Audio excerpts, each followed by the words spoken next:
would not believe what happened today. Like, I mean, I'm going to say it right now. I was in Lower Manhattan when it all happened. I was literally right there on West Street.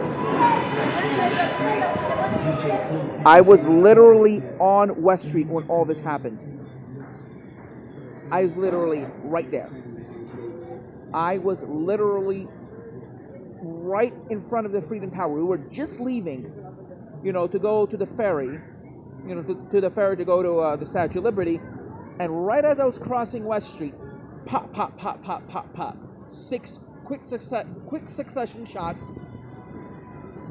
which led me to believe there was a shooting rampage going on.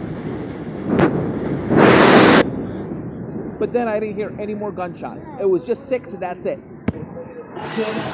So that led me to believe immediately, like 20 seconds afterwards, that it was probably a police-involved shooting.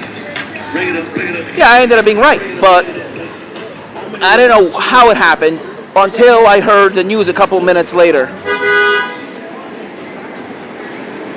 So, as my phone wasn't working because of the damage to it.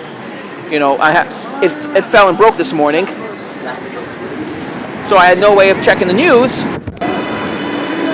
So I relied on getting the news from other people who had working phones.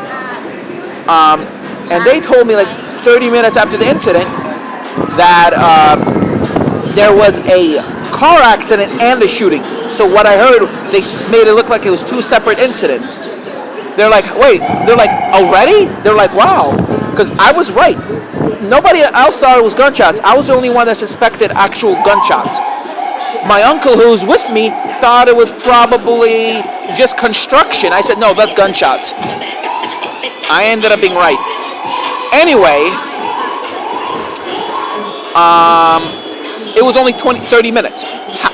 And they're like, wow, that's quick. They're like, well, and the person who told us the news, they're like, well, news around here happens quick because it's, ground zero. It's downtown Manhattan. So it was immediately, it was like right away, news broke of the incident. 30 minutes. Literally, not even 40 minutes passed, and we already knew what happened, or part of what happened. News is going around that it was a car accident and shooting, so which led me to believe it was a road rage incident, and that was a guy. But then I thought to myself, okay, 6 shots that quick, and 7 people dead. I began to now believe, or 5 people actually. I began to believe it was a terrorist attack. Now I began to suspect, okay, it's probably a terrorist attack. So I initially believed it was a terrorist attack. Once I heard about the car accident and the shooting and how many people died, I said it's probably a terrorist attack, and then the cops probably shot the person. I was right. I didn't even check the news, and I already knew like what's going on. And I immediately suspected when I heard the 6 shots, it was cops. Immediately. And yeah, I ended up being right. Anyway, the reason I thought it was police officers, like it immediately was a police-involved shooting, was because it was quick 6 succession of shots. Within 3 seconds, there were like 6 shots, like two shots per 2 seconds, or 2 shots per second.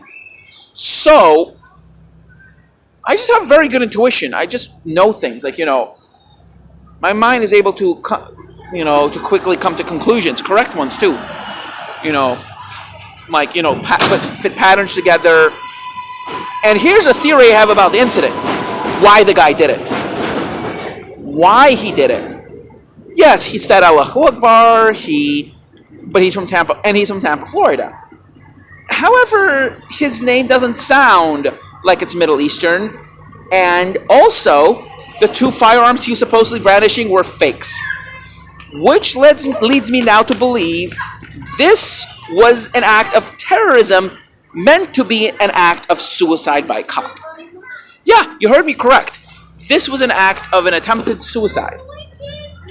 Why he did this? I'll tell you why. Well, I actually don't know the reason, sorry. But I suspect, it could have been, instead of, this is what I'm having trouble understanding. Why he did it. Yes, I know, he wanted to commit suicide by cop, but I don't know why he wanted to do it. The why will probably be answered since he's alive. He didn't actually die. But he was shot. Not because of running people over. He was shot because of the 2 fake firearms and going around up and down screaming. Yeah, so... And there was another incident where the guy also, I think, tried to commandeer a fire truck. But that wasn't him. That was another incident where a guy went on a rampage running cars over and then tried to hijack a fire truck. That was unrelated, though. But I thought that was the same incident when I turned on the news. But the incident ended right where I was, basically. 2 blocks north of where I was. At the corner of Chambers and West Street. I was literally 1 block to the south. And I saw all the masses of police cars to my north after the incident happened. And, we couldn't go to the ferry because, the bus that was supposed to take us there, the shuttle, the downtown connection didn't come. So we ended up going home. And everyone was surprised about how right I was. It was just simple intuition. I just knew, it didn't sound right. I know what guns sound like. Look, I've witnessed a few fair share shootings myself. My uncle never witnessed a shooting. I have several times. So I know what shootings sound like. What guns sound like. It sounds like pop, pop, pop, pop, pop, pop. It sounds like pops. And not like firecrackers go pop, pop. No. It was a quick six succession. So firecrackers are more like and they stop. But this was more of a rhythmic beat, the way that cops are trained to shoot. Which led me to believe he immediately was a cop, police-related shooting. Sorry for the hyper of the video. I'm still traumatized by the incident, and I'll probably have trouble going to sleep for a few nights afterwards. Well, thank you for watching. Bye.